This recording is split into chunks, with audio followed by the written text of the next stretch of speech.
Morning. Can you hear me? Yes, we hear you. Yes. So welcome to this second day of the course. And I think we can start now. Yes, let us start. I mean, there's not so many here, but maybe I don't know how many are local. We have quite a strong blizzard or snowstorm right now. So if anyone Yeah, tried to go to university, they may not have gotten there. So, that's true. but yeah, let's start. So let me share my screen. So this is the schedule for today. So we will see two methods. Yes, SMD and ABF. And we will see a couple of exercises to see how these methods work.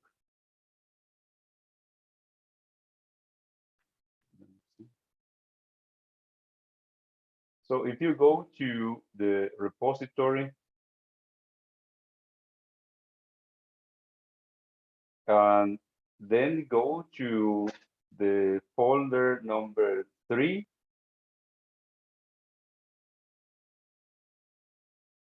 then you will see the instructions for this part of the course, which is related to stirred molecular dynamics. And later on, you will see the content of the exercise that is related to this method. So is the text visible, or should I increase that a little bit? Maybe that works. So in stirred molecular dynamics, one applies an external force, and the potential that it is implemented in NAMD has the following expression. So here there are two group of atoms, and one in one group is the one that is evolving in time, and this part is the reference group. And we also need to define a direction and a steering velocity, right? So in this picture, one can see the idea behind the SMD method. And initially, it was applied to study the influence of biomolecules uh, to external forces. Like here, you have a biomolecule, a protein, and then you are pulling some part of the protein so that you can see how it is elongated. So essentially, this method was used to uh, get some results that could mimic the atom force microscopy experiment. So these are the keys that I use in NAMD to set up the SMD simulation. So this is the force constant, SMDK. SMD VL is the velocity, and you will see also SMD there, which is the direction. And also you need to select some atoms that will be steered.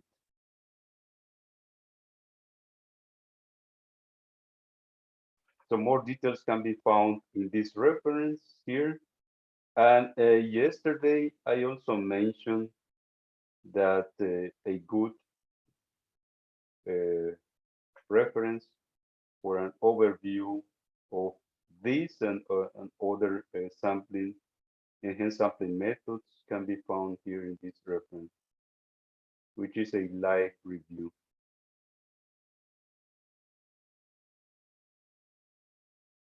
So why did I choose this method and not other? So you will see in the exercise, in this exercise and in the next one, that the purpose of this method is just to get uh, the initial conformations, yes, that will be used to uh, compute the potential of mean force, yes, for a system which is a sodium chloride. This is the only purpose. So stir molecular dynamics can also be used to get the potential of mean force, but this requires another treatment because it is a non-equilibrium simulation, and then uh, a different method needs to be applied to get the entire potential of mean force, but it is also possible, right? So this is just one way to get the initial conformations, as I said, that will be used later on to get the entire PMF, potential of mean force, for the system. But this is not the only one that you can use, of course. And another methods that you can use is, for instance, to use a different enhanced sampling technique, or even a very long molecular dynamic simulation. Imagine that in the sodium chloride atom, you use only the standard MD that we saw yesterday, and then you allow the system to propagate in time. And then, uh, using this trajectory only, you take some snapshots. And yesterday I showed you uh, how to print out the snapshots at some points, right? And then you can select, well, this at this particular snapshot, the ions are at a distance of 2 angstrom. At this particular snapshot, the ions are at 3, and so on. So this is the only purpose of why I'm choosing here SMD, right? But of course, if you are using or you are running some atomic force microscopy experiments, then it's a good method to use. Also, for instance, maybe you are using a different enhanced sampling technique to get the initial configurations. For instance, maybe you are using the accelerating molecular dynamics. Yes, that's also possible. So what is the difference between this method, the stir molecular dynamics, and the standard method that we saw before? So essentially, this is the only part that you need to add to your script. First of all, you need to activate the SMD module, and then you need a reference file. Yes.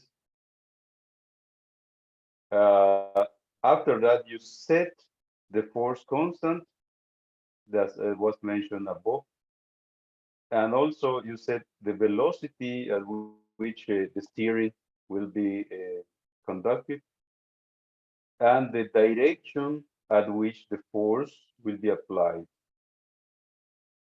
and also the frequency of the output, just for some logging purposes. So this reference file is just a copy of the PDB structure of the system.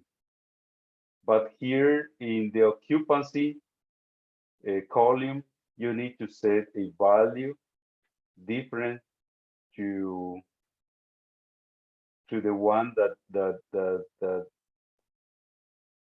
different to 0, sorry. Yeah, all other values needs to be 0, yes, for all the atoms in the system, but for the atoms that will be stirred, this value should be different than 0. And then the NAMD will recognize that on this atom, a pulling force will be applied.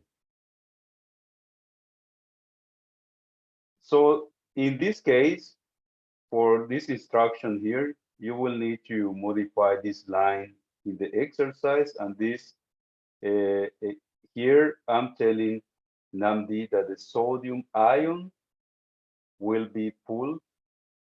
But notice that, or imagine that you have the sodium ion and the chloride, and then you're applying a force on the sodium ion, you're pulling it in some in this case, it will be in the Z direction, yeah. And then because it is charged positively and the chloride negatively, most probably the chloride ion will tend to follow the sodium ion, and then you won't get a separation distance, right? That's why we need to constrain the chloride ion so that it doesn't move. And you will see that in the exercise. So as I said, the purpose of SMD in this exercise is just to get the sodium ion and chloride ion separated at different distances. And then you can use the VMD to write the snapshots at a different separation distances.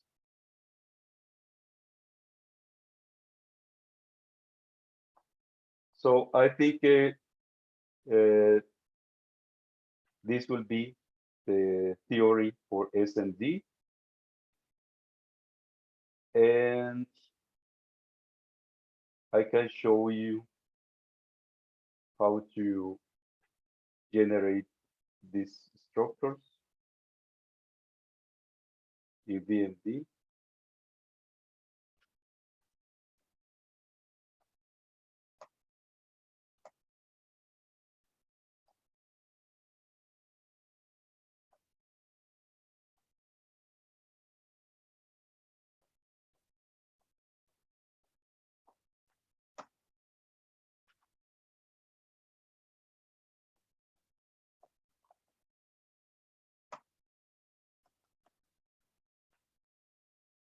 So this is the trajectory that I generated yesterday for sodium chloride.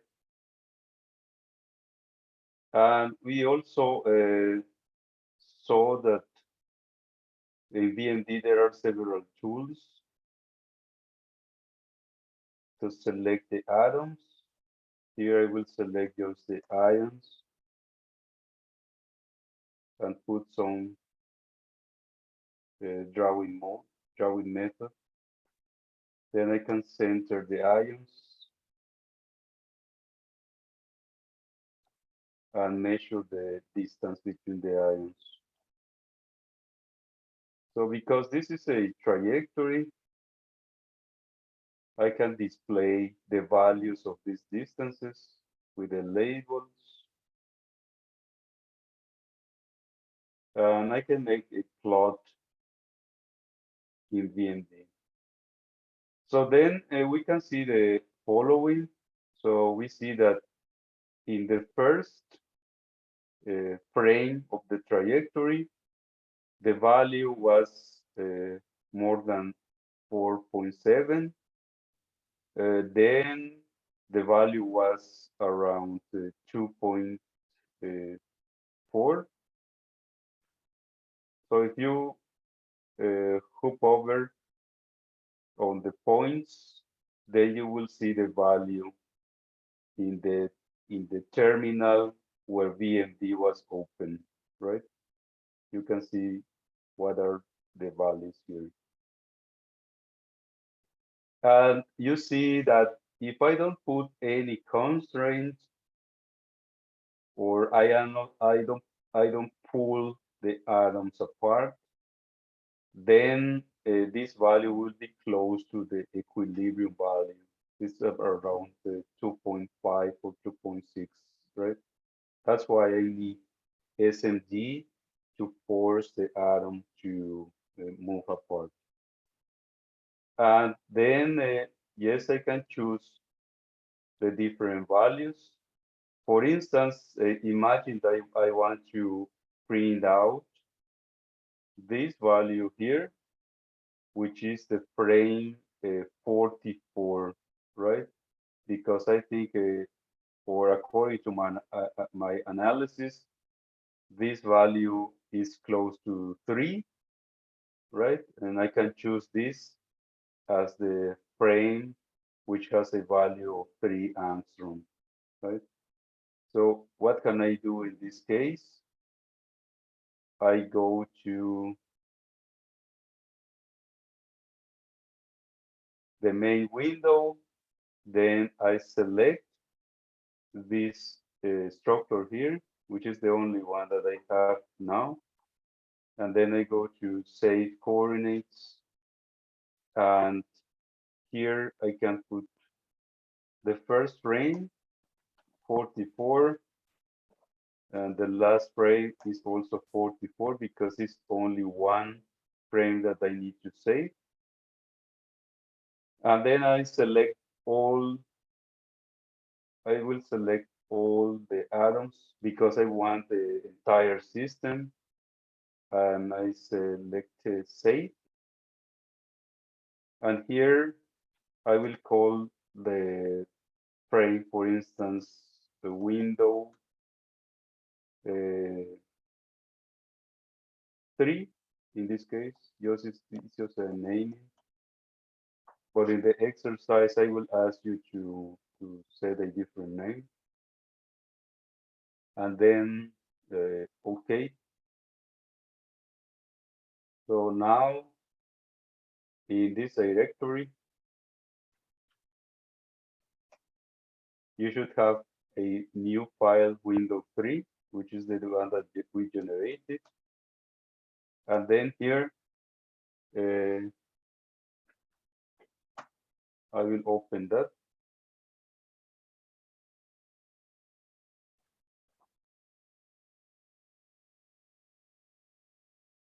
Again,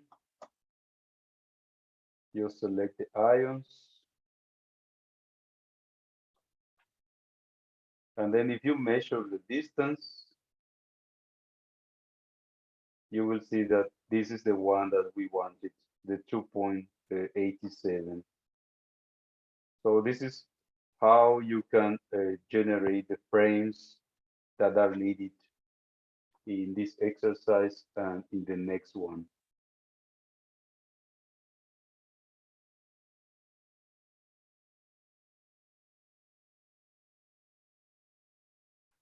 So then I will ask you to go through these steps and generate the trajectory and also generate the different frames.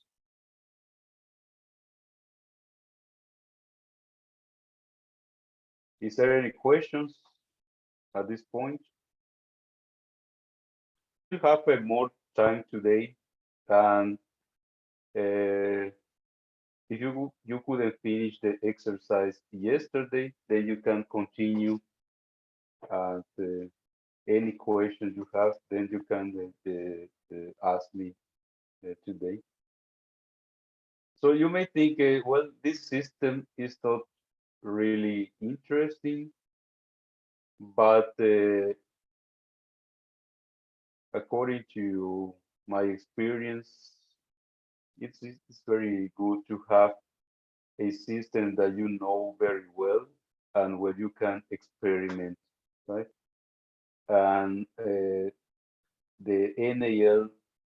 NACL example is very good in this case because once you know how to apply some method in NAMD with this exercise, then you can do more elaborated methods that you will see later on, right? And the concepts or the most important concepts are already there, yes? For instance, how to choose the atoms, how to generate these reference files, and then you can extend these ideas to complex objects like we studied yesterday for the protein and some uh, small molecule inside. Even some people use molecular dynamics to pull small molecules apart from proteins, and then one can get an estimate of the free energy profile. But this involves more computational time and also,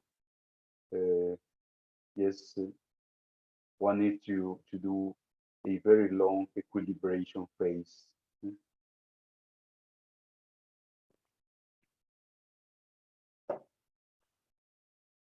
Also extending this idea, and if you take a look at the YouTube channel, you will see that previously we offered a QMM course with NAMD. And just as a teaser, if you follow similar instructions with this NaCl example, then one can run QMM simulations by using NAMD and ORCA and also Gaussian.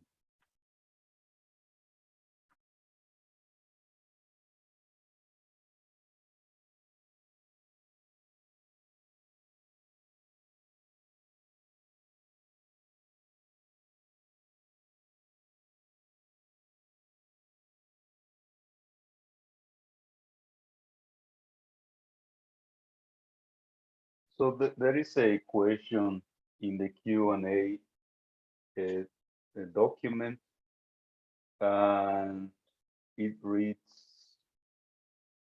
so I try to modify the example SMD, and instead of ion, I place a graphene plate, but the force field parameters and partial charges are not known. Does NAMD has any tool to solve this issue in an easy way? And well, there are several comments from my side here.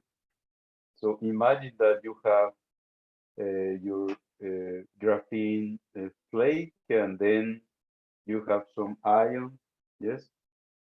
And this is one of the application of the SMD, because in this case you can pull the ion apart from the graphene flake.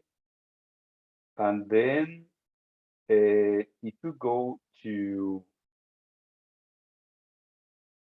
let me share my screen.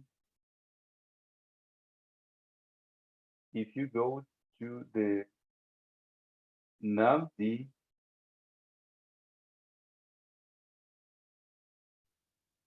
tutorial that is cited at the end, let me see here, then you will see that with the SMD, you can get an estimate of the force. And I didn't plot this here because my interest, as I mentioned, was to get the different snapshots. But SMD is more general because here, if you follow this tutorial here and you get the force from the log files, then you can plot the force as a function of the position, right? And at the same time, you can monitor how the position of the two objects behave in time and so on.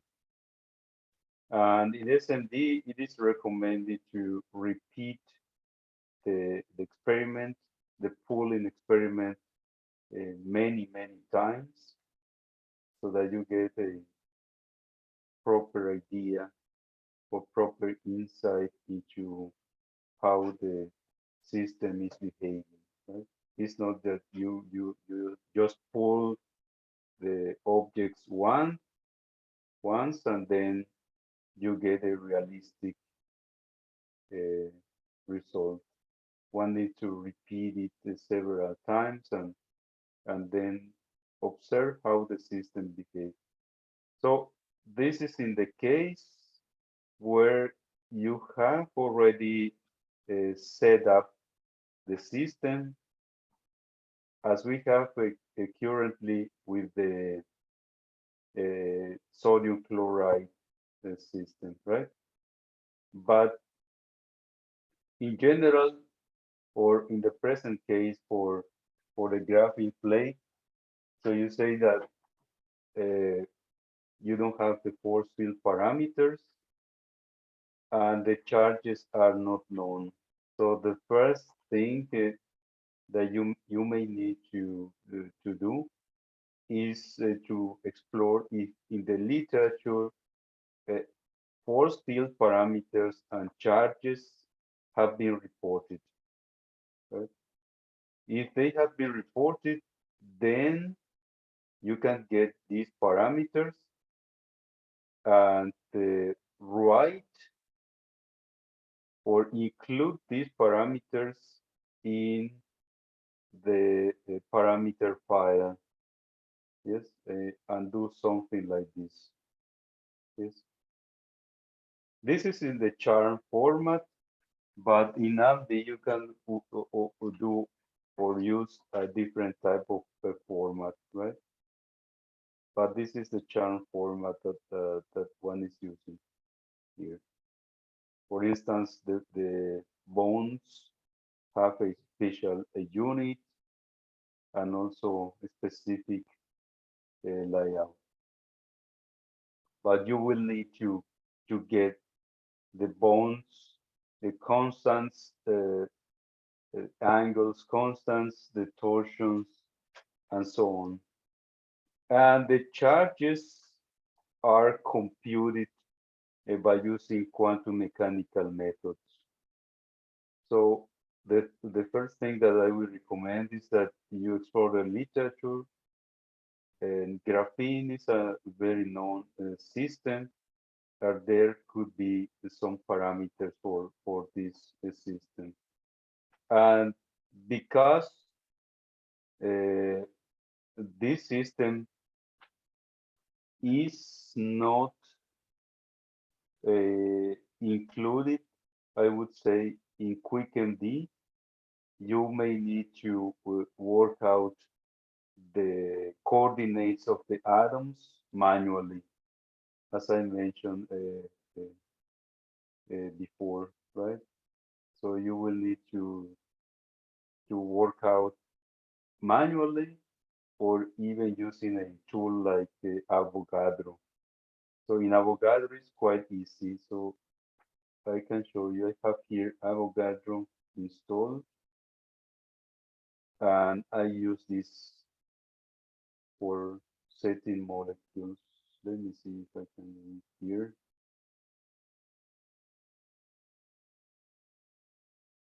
So here, for instance, you have one carbon atom surrounded 4 hydrogens. And then if I do it correctly, then I can get a different, and so on. So you can build the system with Avogadro, and then use this system to solve that with the TK terminal, for instance. But the first thing is that you need the parameters. So in Umeå, I know one person that works in material science, Michael Humboldt, and he was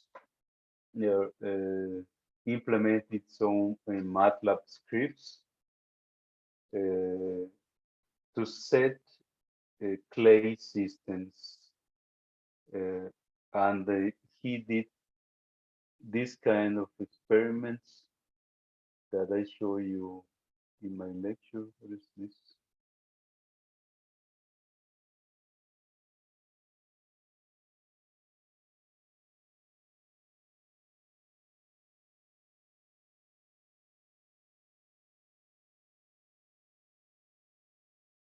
So these type of systems, which are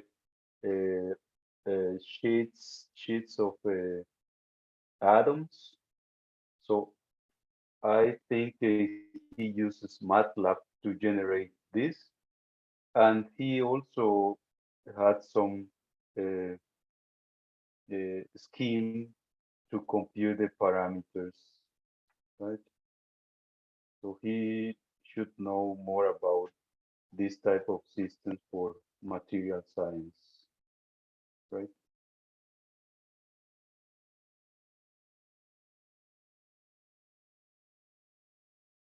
So the short answer to this, yes, there is no easy way to set this type of systems with NumD, but it's worth the effort to start from scratch, especially if this will be a system that you will use a lot in the future, right?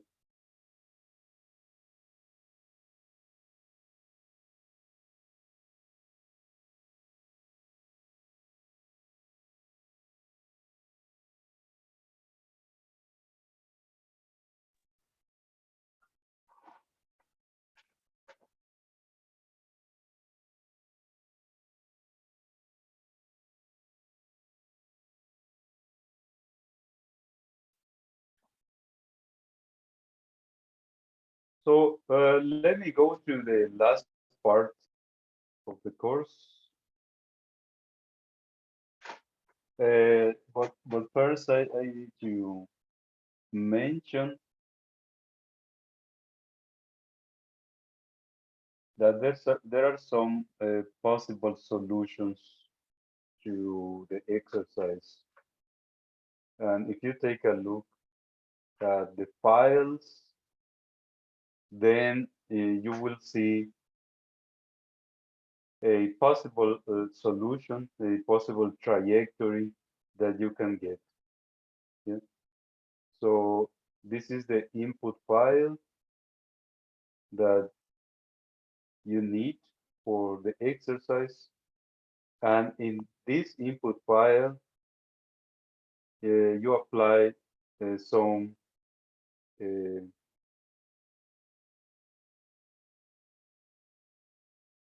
restraint, right?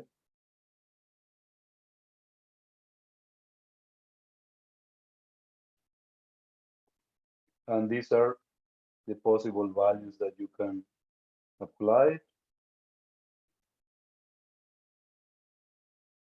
The restraint file is here. It's essentially the copy of the PDB file, but in this case, the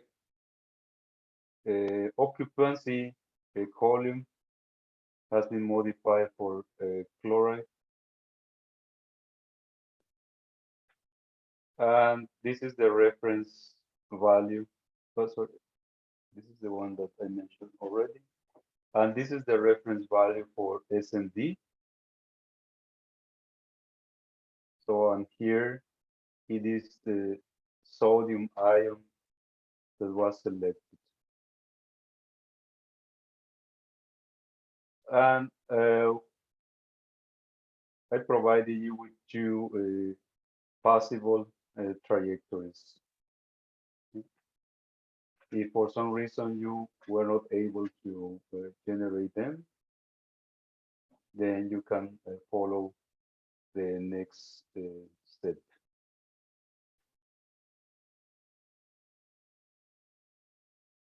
So is there any comment on this exercise?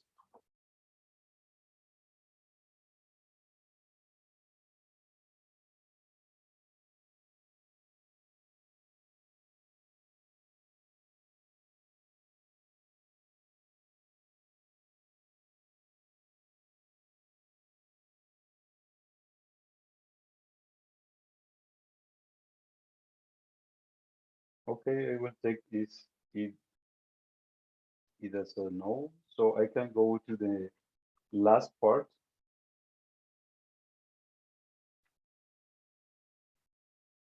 And here we will see how the potential mean of force of some system can be generated with the adaptive biasing force method.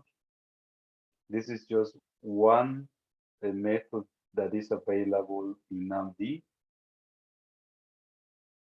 And essentially, we define a reaction coordinate, and we know that the free energy along this coordinate can be written in this way, right? Where P C is just the probability along the reaction coordinate. Okay? So, and here there should be a plus sign. So this is not correctly written. So, and once we have this expression, so we can get the derivative along the reaction coordinate. And it is written in this way. So notice that the first part is just the derivative of the potential energy with respect to the reaction coordinate. And here we have an extra term which comes from the transformation of the coordinates. Yeah? And notice that this expression is enclosed in brackets because what is important in this method is not the single point calculation, yes, but the average over several snapshots. So this means an average. And we are interested in the averages, yes, computed along the trajectory.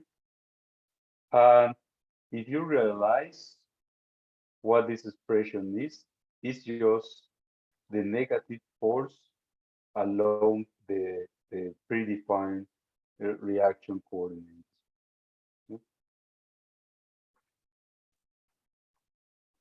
So some comments about this expression. So computing the Jacobian of the transformation is straightforward for some coordinates, but it gets more complicated if we use several collective variables or reaction coordinates, and that's not so easy to compute. That's why in NAMD, besides this method, the adaptive biasing force, one can use the extended adaptive biasing force, which is a generalization where this computation of the Jacobian is not done explicitly, but the collective variables are included as dynamical variables, as any other dynamical variable in the system. So the idea, once we have this force, which is computed along the trajectory, then we can use this force to bias the system, yes, and avoid some minima and get over the maxima that we saw before in the energy landscape. So this is basically the idea that is used in NAMD to enhance the sampling across the energy landscape. So we have generated the trajectories in the previous exercise, and then I will ask you to follow this last exercise, which uses the trajectory that we used before. And here you will get an initial estimate of the potential mean of force for this NALCL system. So there are some literature about this topic, and for instance, if you use the first principle molecular dynamics that I mentioned in the document, Q&A document, you can see that some people have computed the NALCL system for more accurate methods, but also more computationally expensive. Yeah? And here you can take a look at how this potential mean of force look like for NALCL. Yeah? Here is the equilibrium distance that we saw in the short trajectory around 2.5 and so on. So if you look at the potential mean force using different methods, yes, and in water, then you can get an idea of how it looks. So this is more precise that we are using currently in the standard molecular dynamics. But at the end of the exercise, you will see how the potential mean of force looks like with a ABF method. So I will ask you to do this and see how the potential mean of force looks like.